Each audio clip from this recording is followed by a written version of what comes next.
My mom would be at all my sporting events. Let's say I was playing football, okay? My mother would be on the sidelines, and if the play on the field started going one way, my mother would run along like, Mike, get him, get him! I'd be like, oh my gosh. I'd get in the huddle with the other guys. They go, Mark, is that your mother? I go, no, I never saw her before in my life. See, the greatest gift my mother ever gave me, she believed in me. I have overdosed on drugs on 3 occasions where I should have been dead. But I believe I was kept here for a reason. You show me your friends, I will show you your future. How do I know this? I hung out with losers, and I became the biggest loser of them all because I gave up everything I dreamt about as a little boy because of who I chose to surround myself with. My friends would drive me home at 2, 3, 4 in the morning. We'd be drunk and high, laughing in the car.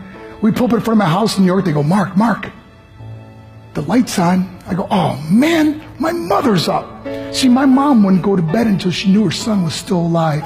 I'd walk in, she'd say, hi Mark, how was your night? I go, it was good, Mom, I'm just gonna go to bed. She goes, can I talk to you for a minute? I go, Mom, I'm tired, I'm just gonna go to bed. She goes, Mark, I haven't seen you all day and all night. Can I please talk to you? I said, man, just leave me alone. You bug me. I'd slam my bedroom door on the one person who believed in me. I was on a worldwide tour and we were wrestling overseas in Japan. After my wrestling match, I went upstairs in my hotel room and I fell asleep. There was a knock at my door at 3 o'clock in the morning. I got out of bed and I looked through the safety window and I could see it was a Japanese promoter. So I opened the door and he said, Mark, you need to call home. There's been an emergency.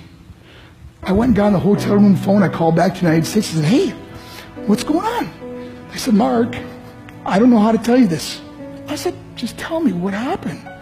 All of a sudden I started crying. They go, Mark, I can't tell you. I said, just say it. He said, Mark, your mother died.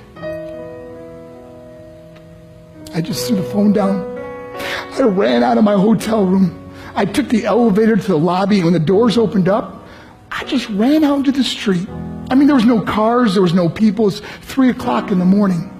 And I walked down the middle of a street in Hiroshima, Japan, and I remember looking up and just saying, Mom, I am so sorry. I flew home for her funeral, and I was so nervous to walk up to her casket, so I just stood way in the back.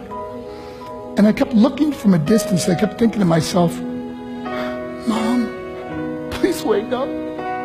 Please get up. And then I finally got the nerve to walk up to her. And as I got closer, I could see my mom for the first time. I mean, she was so beautiful.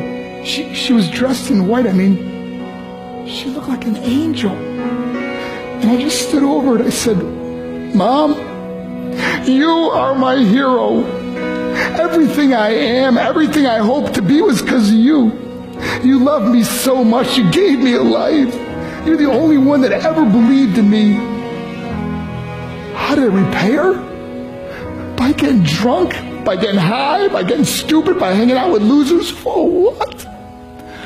All she ever wanted to do was talk to me. I wish I could talk to you now, Mom. I wish you could see what I'm doing.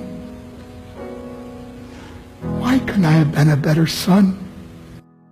We are defined by our choices. But if you surround yourself with people involved in drugs and alcohol and pills, it's a dead end. I'm not here to preach to you. I'm here to tell you I lived that life. It leads to broken hearts, broken relationships, broken dreams, and death. For what? To get high? If you have a mother or a father, when you go home, tell them how much you love them. See, my whole life was about being rich and famous. I had to be a millionaire. I had to win the race. I had to win the race at the expense of my marriage, my family, my friends. For what?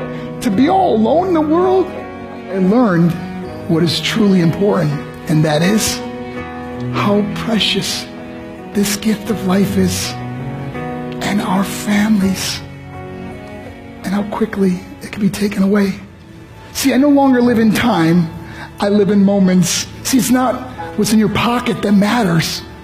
It's what's in your heart that truly matters. Love Love is just a word until somebody comes along and gives it meaning. You're